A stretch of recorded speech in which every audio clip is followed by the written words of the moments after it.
નડિયાદ મહાનગરપાલિકાનું બીજું બજેટ રજૂ કરાયું। 932.38 કરોડ રૂપિયાનું બજેટ રજૂ કરાયું। ગત વર્ષ કરતાં 4% વધારો કરવામાં આવ્યો। નડિયાદ મહાનગરપાલિકાના કમિશનર G.H. સોલંકીએ 932.38 કરોડનું અંદાજપત્ર રજૂ કર્યું। કરોડોનું બજેટ રજૂ કરાયું। નડિયાદ મહાનગરપાલિકા વિકાસને વેગ આપતું 932.38 કરોડ રૂપિયાનું બજેટ રજૂ કરાયું। કલેક્ટર અને નડિયાદ મનપાના વહીવટદાર અમિત પ્રકાશ યાદવની ઉપસ્થિતિમાં બીજું બજેટ રજૂ કર્યું। Traffic signal, city mobility plant, Namo centre, digital library, ફક્ત મહિલાઓ માટે માર્કેટ બનાવવામાં આવશે। નવો વોટર ટ્રીટમેન્ટ પ્લાન્ટ 6 કરોડના ખર્ચે બનશે। ગટર લાઇન 47 કરોડ, સ્ટ્રોંગ વોટર માટે 14 કરોડ, સ્ટ્રીટ લાઇટ હેઠળ 11 કરોડ, સ્યુએજ ટ્રીટમેન્ટ પ્લાન્ટ માટે 22 કરોડ। મહાનગરમાં સમગ્ર સીસીટીવીના કંટ્રોલ રૂમ બનાવવામાં આવશે। નવા ફાયર સ્ટેશન માટે 5 કરોડ, નવા રોડ 80 કરોડના ખર્ચે બનશે। નડિયાદમાં ફ્લાયઓવર બ્રિજ 198 કરોડ ખર્ચે બનશે। કેનેલ પર ડેવલપમેન્ટ માટે 5 કરોડ। નડિયાદમાં નવું સ્પોર્ટ્સ કોમ્પ્લેક્સ બનશે। શહેરી નવીનીકરણ માટે 50 લાખ। નડિયાદ શહેરમાં તળાવના વિકાસ માટે 9.51 કરોડ માટે ફાળવણી કરવામાં આવી। સ્કૂલ અને આંગણવાડી માટે 5 કરોડ, સ્વચ્છતા માટે 26 કરોડ રૂપિયા, સોલર પેનલ માટેનું આયોજન, નકશા પ્રોજેક્ટ માટે 20 કરોડના ખર્ચ, પીએમ યોજના માટે 15 કરોડ માટે આયોજન। 2035 વર્ષ સુધીના વિકાસ માટેનો રોડમેપ રજૂ કરવામાં આવ્યો। આગામી સમયમાં બજેટમાં નડિયાદ શહેરના વિકાસ માટેનું આયોજન। આગામી સમયમાં નડિયાદ શહેરમાં 11 સિવિક સેન્ટર બનશે। નડિયાદ કલેક્ટર કચેરીના સભાખંડમાં ધારાસભ્ય પંકજ દેસાઈની ઉપસ્થિતિમાં બજેટ રજૂ કરાયું।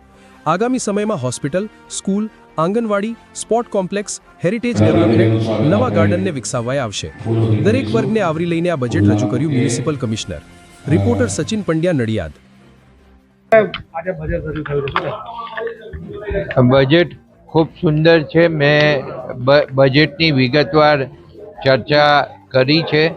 6 થી 7 મિનિટની અંદર મેં આખું બજેટમાં શું લેવાયું છે એ કહેવાનો પ્રયત્ન કર્યો છે। પણ ખાસ તો પ્રજાને મારે એ કહેવાનું કે આજે જે બજેટ રજૂ થયું એમાં નવા કોઈ ટેક્સનો ઉમેરો કરવામાં આવ્યો નથી। અને આપણા નાણામંત્રી શ્રી અને શહેરી વિકાસ મંત્રી શ્રી કનુભાઈએ જે જાહેરાત કરી હતી કે 2 વર્ષ સુધી કોઈ પણ જાતનો ટેક્સ વધારવામાં આવશે નહીં, એ મુજબ આજે કોઈ ટેક્સનો વધારો કરવામાં આવ્યો નથી।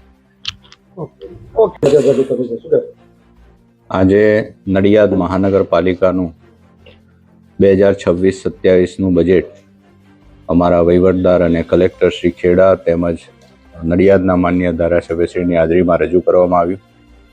932.38 કરોડ જેટલી રકમનું આ બજેટ છે। આ બજેટમાં અમે નડિયાદ શહેરનો અને સમગ્ર મ્યુનિસિપલ કોર્પોરેશન વિસ્તારનો સંતુલિત આયોજન સાથે સાથે નાગરિકલક્ષી અને આંતરમાળખાકીય સુવિધાઓ તમામને આવરી લેવામાં આવી છે। તેમજ 2035 સુધીના રોડમેપને ધ્યાનમાં રાખીને આ બજેટમાં તમામ બાબતો આવરી લેવામાં આવી છે। ખાસ કરીને સામાજિક અને આંતરમાળખાકીય સુવિધાઓ જેમાં ગટર લાઇન, પીવાના પાણીની સુવિધાઓ, નવો એસટીપી, ડબ્લ્યુટીપીનું આયોજન, સાથે સાથે આવકના સાધનો વધારવાના પણ આયોજન જેમાં કોમર્શિયલ કોમ્પ્લેક્સ, એ બધું પણ લઈ લીધું છે। ઉડીને આંખે વળગે એવી એક બાબત છે કે અમે કોઈપણ ટેક્સના દરમાં વધારો સૂચવ્યો નથી અને જુદી જુદી યોજનાઓ હેઠળ આ તમામ બાબતોને આવરી લઈને એક સર્વાંગી બજેટ રજૂ કર્યું છે। જેમાં ખાસ કરીને આગામી સમયમાં આપણા 10 ગામડાઓ જે ભળ્યા છે એમાં પણ ઘણી બધી સુવિધાઓ ઊભી કરવાના છીએ। રોડના કામો થશે, સ્ટ્રીટ લાઇટના કામો થશે, પાણીની લાઈનોના અપગ્રેડેશન થશે, ગટર લાઇન અપગ્રેડેશન થશે। આપણી જે સફાઈની બાબતો છે એમાં પણ હજુ વધારો સુધારો કરીશું। તેમજ આગામી સમયમાં સ્પોર્ટ્સ કોમ્પ્લેક્સ, દવાખાનાઓના અપગ્રેડેશન, સ્કૂલ અને આંગણવાડીનું પણ આયોજન કર્યું છે આપણે અપગ્રેડેશનનું। સ્પોર્ટ્સ કોમ્પ્લેક્સમાં પણ સુવિધાઓ વધારીશું। આમ નાની નાની તમામ બાબતો આવરી લીધી છે અને શહેરી ફેરિયાઓ માટે પણ આપણે સ્ટ્રીટ વેન્ડિંગ માર્કેટનું આયોજન કર્યું છે। હેરિટેજ ડેવલપમેન્ટ પણ લઈ લીધું છે। તેમજ આગામી સમયમાં બીજી જે કોઈ જરૂરિયાતો હશે એને પણ આપણે આવરી લીધી છે।